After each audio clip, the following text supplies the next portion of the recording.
नमस्कार। आज हम इतिहास के एक बहुत ही अहम और कह सकते हैं एक जटिल दौर की बात कर रहे हैं, वियतनाम युद्ध, जो 1955 से 1975 तक चला।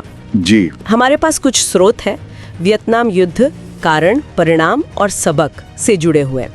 तो कोशिश रहेगी कि इस लंबे संघर्ष के जो मुख्य कारण थे, घटनाएं थीं और जो उसके असर हुए, उन पर एक नज़र डालें। बिल्कुल। और ये समझना ज़रूरी है कि ये सिर्फ एक क्षेत्रीय लड़ाई नहीं थी, मतलब इसका असर पूरी दुनिया की राजनीति पर, समाज पर पड़ा। हाँ, इसकी जड़ें काफ़ी गहरी थीं। उपनिवेशवाद में और शीत युद्ध की जो खींचतान थी, उसमें स्रोत भी इसी तरफ इशारा करते हैं। तो कहानी शुरू होती है फ्रांसीसी इंडो चाइना से।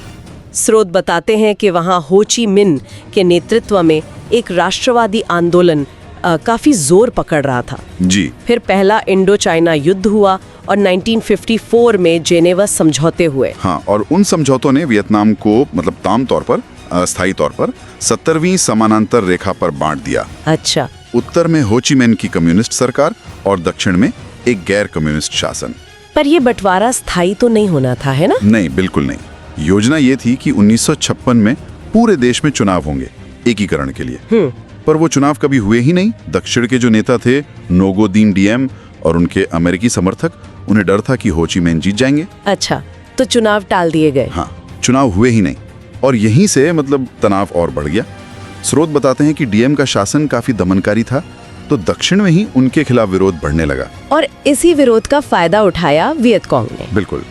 वियतकॉन्ग यानी दक्षिण के ही कम्युनिस्ट छापामार, जिन्हें उत्तर वियतनाम का समर्थन हासिल था, उन्हें पैर जमाने का मौका मिल गया। और फिर अमेरिका की भूमिका बढ़ती है, वो डोमिनो थ्योरी वाली बात। हाँ, बिल्कुल।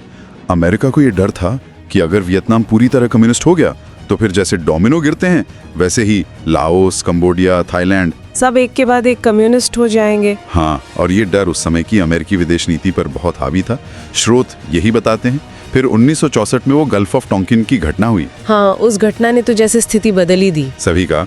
उसके बाद अमेरिकी कांग्रेस ने राष्ट्रपति लिंडन जॉनसन को वियतनाम में सीधी सैन्य कार्रवाई करने के लिए मतलब लगभग खुली छूट दे दी। और फिर अमेरिका सीधे युद्ध में कूद पड़ा। जी।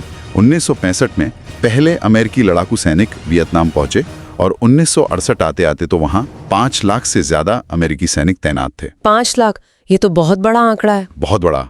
अमेरिका ने वहां सर्च एंड डिस्ट्रॉय जैसे मिशन चलाए। ऑपरेशन रोलिंग थंडर के तहत उत्तरी वियतनाम पर भयानक बमबारी की। ये सालों तक चली। और एजेंट ऑरेंज जैसे केमिकल का इस्तेमाल किया। जंगलों को खत्म करने के लिए नैपॉल्म का इस्तेमाल हुआ। इसके परिणाम बहुत भयानक थे। और दूसरी तरफ वियतकॉन्ग कैसे लड़ रहे थे? उनके तरीके क्या थे? वियतकॉन्ग और उत्तरी वियतनामी सेना वो अपने इलाके को जानते थे, तो उन्होंने गुरिल्ला युद्ध की रणनीति अपनाई। अच्छा। वो अमेरिकी सैनिकों पर अचानक हमला करते और फिर घने जंगलों में या उनकी बनाई हुई सुरंगों के जाल में गायब हो जाते थे। मतलब पारंपरिक लड़ाई नहीं थी ये? नहीं, बिल्कुल नहीं। ये अमेरिकी सेना के लिए एक बहुत बड़ी चुनौती थी। उनकी ताकत के सामने वियतकॉन्ग की यही रणनीति थी। युद्ध में एक बड़ा मोड़ माना जाता है 1968 का टेट ऑफेंस। स्रोत कहते हैं कि सैन्य तौर पर तो शायद कम्युनिस्टों को ज्यादा सफलता नहीं मिली, पर इसका असर बहुत गहरा हुआ। क्यों? हाँ, असर मनोवैज्ञानिक था। हुआ ये कि अमेरिकी सरकार लगातार ये कह रही थी कि हम युद्ध जीत रहे हैं, दुश्मन कमजोर हो गया है। लेकिन टेट ऑफेंसिव के दौरान वियतकॉन्ग ने दक्षिण वियतनाम के कई शहरों पर, यहाँ तक के साइगॉन में अमेरिकी दूतावास तक पर हमला कर दिया। ओह।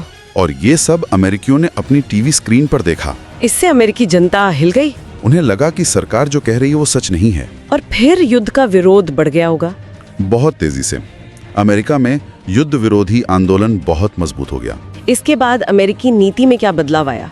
राष्ट्रपति रिचर्ड निक्सन ने वियतनामीकरण की नीति अपनाई। मतलब धीरे धीरे अमेरिकी सैनिकों को वापस बुलाना और लड़ाई का जिम्मा दक्षिण वियतनामी सेना पर डालना। ट्रेनिंग वगैरह देखे? हाँ, ट्रेनिंग और हथियार देकर। साथ साथ पेरिस में शांति वार्ता भी चल रही थी। और फिर समझौता हुआ? जी। जनवरी 1973 में पेरिस शांति समझौता हुआ और सारे अमेरिकी सैनिक वियतनाम से वापस चले गए। लेकिन लड़ाई तो फिर भी नहीं रुकी। नहीं, लड़ाई जारी रही दक्षिण और उत्तर वियतनाम के बीच। और आखिरकार 30 अप्रैल 1975 को उत्तर वियतनामी सेना के टैंक साइगॉन, जो दक्षिण की राजधानी थी, उसमें घुस गए। और दक्षिण वियतनाम ने आत्मसमर्पण कर दिया। हाँ, और वियतनाम का एकीकरण हो गया।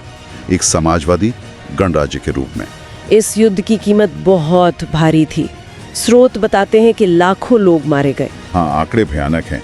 अनुमान है कि लगभग 20 लाख वियतनामी नागरिक मारे गए, 11 लाख से ज्यादा वियतनामी सैनिक और करीब 58,000 अमेरिकी सैनिक भी। और एजेंट ऑरेंज का असर, वो तो आज भी है शायद। बिल्कुल, स्रोत साफ बताते हैं कि एजेंट ऑरेंज के कारण कैंसर, जन्मजात विकृतियां, ये समस्याएं वियतनाम में आज भी मौजूद हैं।